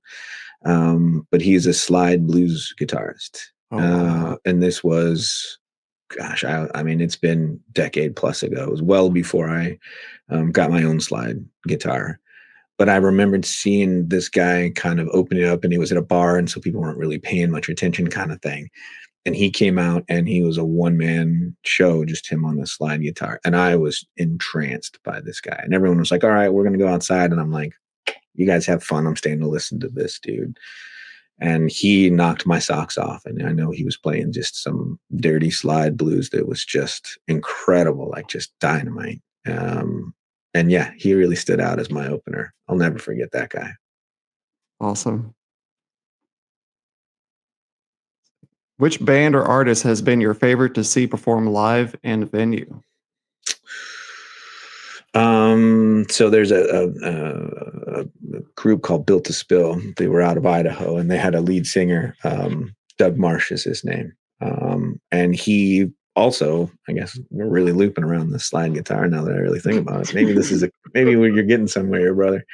Um, it was in I was living in San Francisco at the time, and a friend of mine had a friend who had an extra ticket to go to this show, and it was in an old like nightclub somewhere in San Francisco. So it was a small venue, and it was Doug Marsh, and he had taken a hiatus from the band, and he'd gone down to Georgia, I believe, rented a house for a couple months and whatever, and just sat and learned how to play the slide blues. And so he, so the venue was just like this small neighborhood nightclub kind of thing in San Francisco, probably like in its heyday of the 50s, 40s, and 50s kind of nightclub, right? So definite dance floor, slightly elevated, like lounge tables kind of thing, all set up almost like an old Vegas-y kind of thing. And we got there in time just to get great seats and not be on the main floor. But everyone was kind of standing, and Doug came out and he sits down and he's like, "Yeah, it's going to be a long show. You guys can sit down if you want." And all the standing people sat down crisscross applesauce. And he began to play, and he played 3.5 hours. He played his whole album, and then he played like 4 or 5 or 6 of the Built to Spill like iconic songs, all acoustic, with one other guy on a bass towards the end of it. But just the most incredible show I'd ever seen in that sort of small environment. Everyone was so quiet and just listening to his music, and it was amazing. It was an amazing show, for That's sure. awesome. If you could make your own music festival lineup, who would be your 3 headliners? um, wow. We can go anywhere, anyhow, It right? could be people this is the Stoney Alpinist Music Festival. Name your Yeah. 3. Um, well, I'd have to go probably like late stage Jimi Hendrix. Okay. Um, when he was doing some of the last bits of work around like the Philharmonic, some of that era. Um, I would probably have to go The Tallest Man on Earth to open, acoustic on his own, and then probably finish with Muddy Waters. Sweet. That's awesome. I wouldn't mind getting a ticket to that, sir. I'll take it. I'll take it too, man. I'll take it too. Hell yeah. All right. What song instantly hypes you up? Man, because I go through the cycles and the wages of it. I think if I go back to the classic like total pump up song, it's got to be TNT, AC/DC, right? Hell You yeah. know, it's just the one that'll just about take any moment. I mean, and that probably just goes from being a part of everything, hype and pump up for too many decades, I guess. Right on. Hell yeah, dude. That's an excellent choice, sir. What's a band or artist that you feel is completely underrated? Underrated. That man, because I have so many obscure bands that are in mind. The Flaming Lips, I think, is definitely one of the more underrated. I think they are amazing and everyone knows about them. But if you go back through their discography and you see how broad of a spectrum their art is and the music that they create stylistically, yeah, I mean, I think they're probably one of the ones that are underestimated because a lot of people just know the Flaming Lips for the Vaseline song, you Right. know? Right. All right. Name a band or artist that you would like to see live. Good one. I think seeing someone acoustic live, it can be alive or dead kind of deal. Yeah. Okay, Yeah. if they were dead, then I'd love to see Zeppelin. Oh hell yeah. Yeah, I'd love to see Zeppelin play in a small venue, something small for them, but not stadium. You know what I mean? But if I can wave a magic wand and see a band play just for the entire show, the full experience, not now, I'm talking like take me back to the late 60s, early 70s in their heyday when they were, yeah, when Bonham's still on the drums. Yeah. Yeah, I'd see that show in a heartbeat, man. What about live? Like, alive, I mean. Alive, Yeah. I would really love to see, man, you really put me because there's so many good ones. Tallest Man on Earth, I think, would be one that I'd love to see live, just because the way that he melodically rolls around with his guitar. And the one man show fascinates me. I mean, anyone that can Oh, bring such a yeah. volume of sound and include their own voice within it is just incredible to me. So anytime I can see, so Tallest Man on Earth right now would be the one I would definitely dig to see. Absolutely. All right. Which terps and or smells are your favorite? Oh man, take me into the tropical realm on the fruit. I am not the gassy. I'm not the piney. Take me in the tropical space. So myrcene is probably what I'm looking for if I am going to go to a dispensary, or if I am going to look for something um, where I can see the terpene profile. I want to see a high level of it. The limonene is another big profile for me. Those bright citrusy. I love the mangoey notes to the myrcene. I love that sort of funkiness to mango. I love the papayas. There's been, occasionally there was for a little while, you started seeing some more papaya Mhm. terps that were popping up in some of our community. So I love any sort of that tropical fruit space. Secondly, get down into like the berries and that sort of stuff.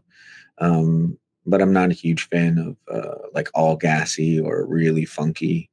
Um, yeah, definitely in that tropical space. I feel you on that. I'm the same Yeah, way. yeah.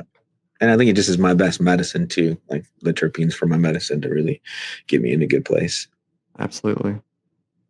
All right. Which cultivar would you pair with an album? Well, and let's just stay right on theme with our whole show here. So I would say Tangy and the Flaming Lips. Yoshimi Beats the Robot, I think is the name of it, or something along those lines. Those two, I think, would be phonically matched quite well, because Tangy, I think, is just the perfect music. I think it amplifies, and I think it just brings out the subtleties of things in music. And I know I'm not the only one that's mentioned that before, but that and that album, Yoshimi Beats the Robot or something, Yoshimi and the Robot or something. Okay. Cool. This next question is inspired by you. Which cultivar would you pair with a dish? Ooh, this Butter of the Gods, I think, is one that right now, because of the garlickiness of it, I have been fascinated to try and figure out something with it, because I think it could stand up against some sort of like a spicy curry. Like I'd love to see this one go up with a curry because of the garlicky notes and the sort of green grassy citrusy that I'm getting to come through. So I'd love to do like a green curry with a nice steamy pot of bright jasmine rice with that nutty undertone to it, and to have that along with this Butter of the Gods. One of the things that so many times I think when people do infused things, um, they'll put a little bit of the oil onto it or something along those lines. I always have this like notion or this idea that if you're going to pair something like that, to have a little jar of it sitting like near where you would have the glass of water or something along those lines, so that just before you eat it, you smell it, so that you're constantly smelling the cultivar as you're eating. I think that would be the best way to pair the two together, and then smoke it.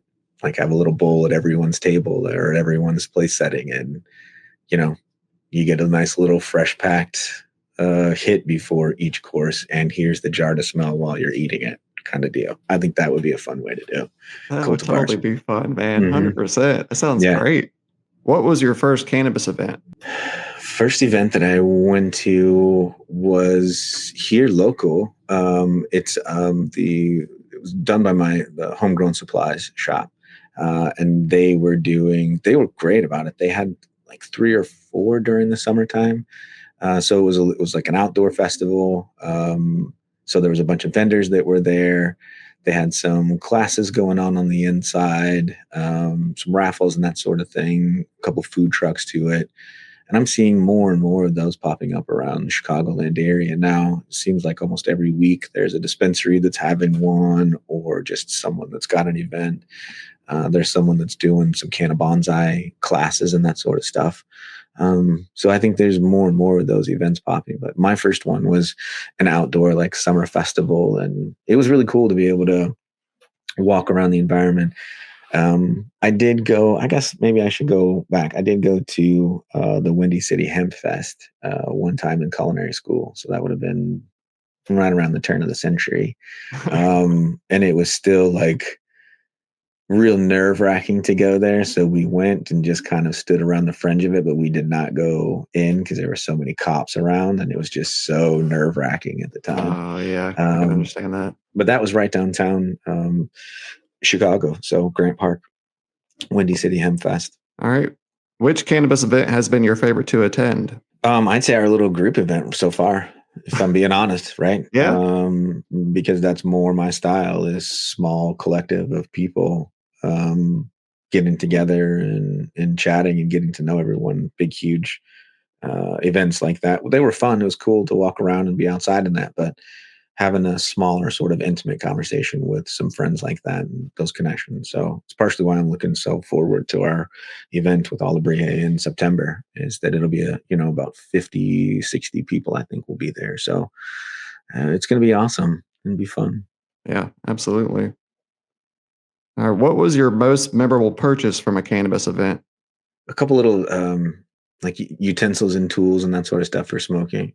Oh, that's cool. But the probably the biggest and best was I bought a bag of the bokashi, and then I bought some fermented plant extracts from Miles Filippelli. He was a guest that had come. So I got an opportunity to chit chat and hang out with him for a little bit, and picked up a little bit of fermented plant extracts off the table from him. So that was probably one of the cooler things that I can say that I picked up. Yeah, that's really neat. That's really cool that you actually had the option to buy that type of stuff. Yeah, man, it was like I said, it was at that festival, and they were a big build of soil. They still are big build of soil advocates, and so Miles had come through and was spending the day at this festival with them. So he had a bunch of his products out and a bunch of the other build of soil at the table. So it's really cool thing to do. Oh yeah. Who was the first Gromy you met in the community? Would have been you guys. Oh, really? No, I should take that back. It was Rev. It was Rev. Okay, cool. Yeah, I was traveling for business, and was out on the West Coast. And one of the projects that I was working on ended up being like a 5-minute drive away from Rev's apartment. So I got to go and see his shop. Captain sat on my lap, riding in the truck, like cruising down to the beach. He drove me all around, showed me his stomping grounds and that sort of stuff. And that was just so awesome. So awesome to hang with Rev.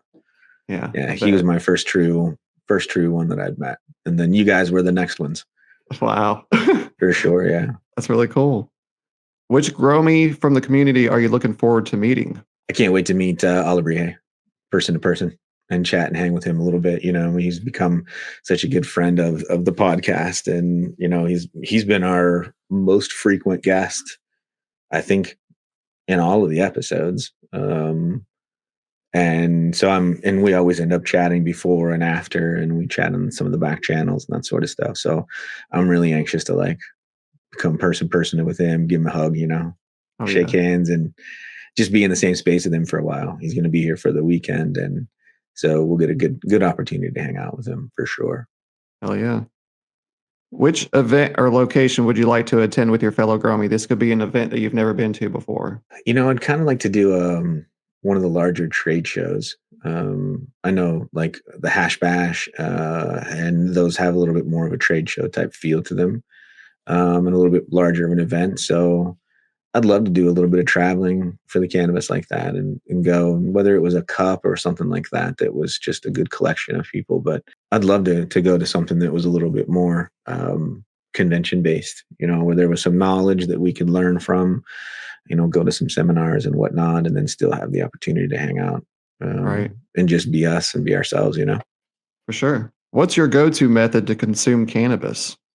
Cones these days, as much as I try, I just got a nice Gandalf pipe a couple weeks ago, and it's nice to have, you know what I mean? But because of just the amount of head stash that I have, cones are just my natural go-to. So it's easy for me. And then if I'm on the travel, I'm still a one hitter. So, if I'm out and about, or if I'm on my bike out in the middle of the woods or whatever, and I don't want to fire up a cone, or if I want a little bit smaller of a portion, it's easier for me to just have a couple one hitters than it is to clean out a bowl and, you know, be a little less discreet. So yeah, main source is cones. Awesome. What's a stoner myth you think is total bullshit? I think sometimes the ice in the bong. Um, Everyone's like, "Oh, it does so much in this," and I'm like, "I don't know that it really does it. I don't know that it really cools it down that much." It does some. Not going to deny it. I've taken the like snow slushy bongs before. It does cool it down, but it's been so long since I've been. But people that get so hung up on like, oh, my bong water has to have ice in it. Okay, okay, okay, all right. I love that answer. You know, you do you, boo. All right. Is there a cultivar that you're interested in trying to grow that you've never grown? Hmm. I'm always interested in getting more and more true sativa. Um, I like the thinner leaves. And I suppose that there's like I don't have the like everyone's got that one they want to grow from the old school. I do think it would be really cool to have some vintage landrace, like something that's historical in a sense of like bringing it back. Um, those really kind of fascinate me. So to have something that's been archived for a long time would be really cool in the sativa realm, like something that would be true older school, closest that we could get to a land race, because there's really just no true land race around, but something that hasn't been too modified, I guess. Right on. What's your all-time favorite cultivar and why? I think that tangy definitely represents it. And I think it's the medicinal aspect of it, right? It's great for me all day and even into the evening time as well. Growing it is incredible to watch grow. I think she's amazing to watch grow. It means a lot to me. It's my consistent, as I know, as the medicine, and it's was kind of like what brought me into this community, and that's the bigger part of the medicinal aspect of it. So that's typically why the one I think it is that I always grow it is not just for support, not just for the medicinal aspect of it, but for the connection that it's bringing me, with everybody in the community and all of the plant itself. So yeah, tangy, I feel like is probably going to be that one that I've always got in my tent somehow, somewhere. Yeah. Seems like that tank is a lot for a lot of people in the community. Yeah, it's great, fantastic for my anxiety. It's not overwhelming. It's great in a social environment. When I'm feeling a little on the blue side or a little glum, it can definitely brighten things up a little bit.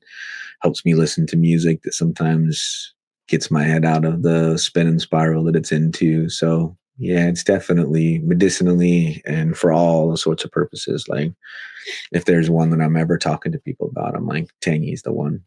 Tangy's the one. Absolutely. Who are some of your favorite breeders? Well, I stay pretty close. You know what I mean? I don't reach too far out. I've always had night owl in my garden. I've always had Alabrie, and I've always had big green guy. I've had a few open slots occasionally, but I always end up leaning back to those three.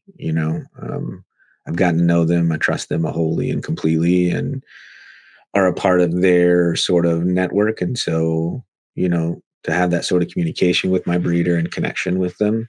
And it's a loyalty thing too. I'm just a very loyal person, and I've found them, and I only get 5 plants, so and between the three of them, they grow enough fire that I can rotate them in.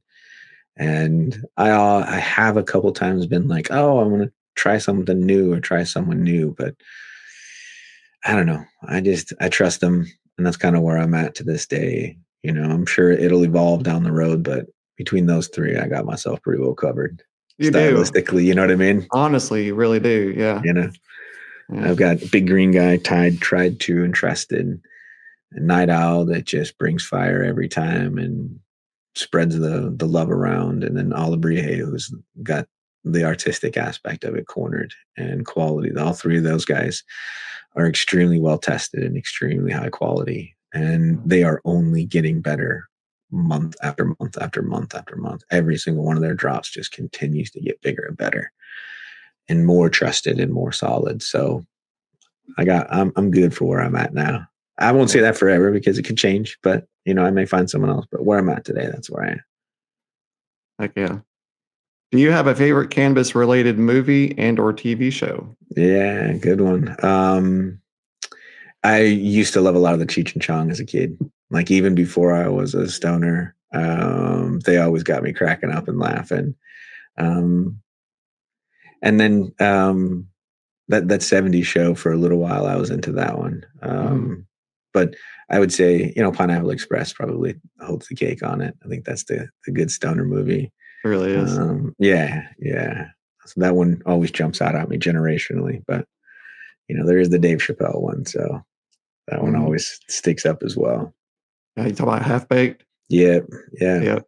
I I mean, that love was the Half Baked. one that came out right around when I was at peak and like just getting into the game, smoking. So, it was the anthem for us for many years. But little did we know that how much of a cultural impact that thing would have. 100%. You know, so All right. If you could have a smoke session with anyone dead, who would it be? Hunter S. Thompson. I'd love to sit down with and try and wrangle his mind. Right. I'd love to sit down with a big jar of Tangy with him. See where it took us. Oh, good Lord. That'd be That'd be crazy. an interesting one, huh?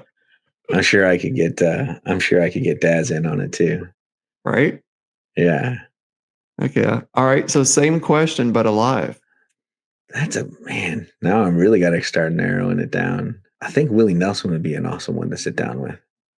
You know, like catch him on his tour bus without anyone else.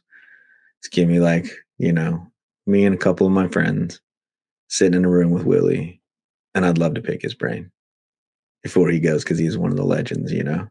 For sure. Just pick his brain about the past 30, 40 years of making music. That'd be pretty cool. That would be. All right. This is the last question of the hot seat. Do you have a favorite cannabis podcast and who is it? Well, I guess it's fair for me to say Your Average Grow because I love to hear when Johnny and Rev get after each other. As much as I love the circle, I love being on there with those guys. But when Johnny and Rev start getting after each other, it's always a lot of fun, man. And I think they're just the kind of the core of it. For knowledge base though, Shaping Fire is one of my favorite ones. Right, it's one where I've gotten tons of information from. It's very sciencey and great amount of knowledge that goes into it. But if I had to say favorite, I'd say definitely Yag. Hell yeah. Well, the next segment is Thank a Grow Me. Each week, I thank a Grow Me in the community. And I also encourage you to thank somebody in the community as well. Yeah.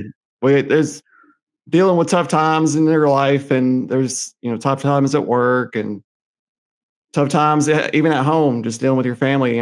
There's certain situations that pop up, and it's hard to deal with. Dealing with the stress and dealing with just everything going on. So I'd like to. Since you're here, I'm going to go ahead and thank you. Thanks, buddy. First, I'd like to thank you for coming to the meeting of the G's. I know you already knew us, but you didn't really know us until you got there. But I truly appreciate you coming out. And then I would like to thank you for the camaraderie. There was so much fun, like laughter and kindness that filled Jsaw's house that day. And part of that was attributed by you. So I would certainly appreciate you for doing all that. Thanks, dude. I appreciate that. Such kind words. To your point of thanking and shouting on somebody, I think Howler is the one that came to my mind immediately. He will always consider himself like, the quiet one of the show and all of these sorts of things. He never gives himself enough credit. That's true. He never gives himself enough credit for all of the stuff that he does. And what people don't see is the howler that we know behind the back scenes. And he's just like all of us, right? He's got all sorts of things going on in his life too. And he's got a lot of challenges going, and he still shows up every single day to everything. He's the most vocal in our Discord. He's the most active in the other Discords. And I think being there for him is huge in his life. So he's just one of those really incredible ones that I'm really thankful for. Just having him as a part of the show, but having him as a part of the community. He's just that kind of undertow current, he keeps us all moving. But he won't ever let it be known that he's the one that's doing that. So he's the one that am really the most thankful for. That's awesome. Well, normally I thank somebody else in the community, but I'm actually going to thank my family and friends for helping me load these pods the last. I think that's awesome. Last couple of weeks, yeah, man. Like I spent probably the last 3 weekends loading pods and like packing and everything, and people have been coming over and helping me out. So, like ended up having 8 people come over yesterday, and it was pretty incredible because there was no way I would have been able to do it by myself. That's awesome, dude. So, yeah, definitely like to thank those people. For sure. The next segment is upcoming events. Do you have any upcoming events that you are looking forward to, whether it's cannabis or music? Biggest one that I've got my eyeballs on is getting to that Alabrije event. The guys and I are, in fact, I was just thinking yesterday about I got to yank them and get them into one of our backroom meetings and start laying out the weekend, figuring out who's coming in where, who's staying where we're barbecuing, where we're having fire pits and that sort of stuff. So I've got a couple open spaces and lots of floor space down here in the finished basement that I think we're going to be having a YAG camp out here somehow, some way. So I think that's the next biggest event that I'm got my eyes on, and that's just at the beginning of September. So only a couple months away. People coming in from all around the country, big guests coming in. So it's going to be awesome. So that's my big summertime event right now that I'm planning on. Heck yeah. Yeah, I'm looking forward to that too, that Alabrije pop-up. It's actually September 6th. So yeah. I'm really looking forward to that. I plan on trying to come up there myself. So I couldn't get off work Friday, but I'm going to try to just like come up late Friday night and then just meet y'all on Saturday, and hopefully we'll be able to meet up afterwards Saturday night kind of thing. That's the plan, man. We're trying to figure out the details of where that's going to be. We know everyone's going to be in town. Right. And for the few hours of the event, we were like, let's just make sure, because Rev and Johnny are going to be here. So whether or not they're staying with me or Howler, we haven't quite determined out exactly where we're going to be, just from our proximity to the city. So hopefully this week we're going to get together and start getting some details, and we'll get the list of all the folks that are going to be coming and staying. So can't wait, man. I really can't wait for that event. Yeah, me too. Yeah, the only other event that I got is I'm traveling to New England. I know I mentioned it last week episode. I'm going to be going up to Massachusetts, New York, all that. Like I've only ever been to New York City, and I was 16 years old. It was a band trip. Yeah. So I didn't really get to explore anything. And I hear New York's beautiful. I hear like all that whole area is beautiful, and I'm like, well, I want to see all that. So here in a few weeks, I'm taking 2 weeks off work, and I'm just going to drive. Right on, dude. Right on, man. Go all over. Right on. Don't stop with Johnny's. He'll put you to work. Well, actually, I'm stopping at Johnny's at one point. So I guess I better prepare to go to work then. Prepare to work, man. You'll be cleaning up duck shit. That's all I got to tell you. That's all right. Well, yeah, so, it's funny. One of the things I'm thinking about doing for me buying this house is I'm thinking about getting ducks, because I want the eggs, and I hear the ducks are a lot easier to raise than chickens. So yeah, he's definitely converted. I mean, you got Instagram reels of him walking with his ducks around. I know, that was so cute. I was like, God, I want to do that. Yeah, he totally loves them. He totally loves it. Yeah, absolutely. Well, this is the end of the show. I was going to go ahead and give you the opportunity to give out your socials. Yeah, so come find me on Stoney_Alpinist. Come find me on Instagram. Come find us on Discord. Find me on the Circle Show, Your Average Grow, and anything that's around there. Come see us at any of the events. Come find me, man. Looking forward to seeing you guys. All right. Well, everyone listening and watching, thank you. I hope you're out there having a wonderful time. Thank you, Yeah. Stoney, for coming on to the show. Thanks so much, man. Appreciate it. Everyone out there, be well. Take it easy, and we'll see y'all soon. All right. See you, buddy.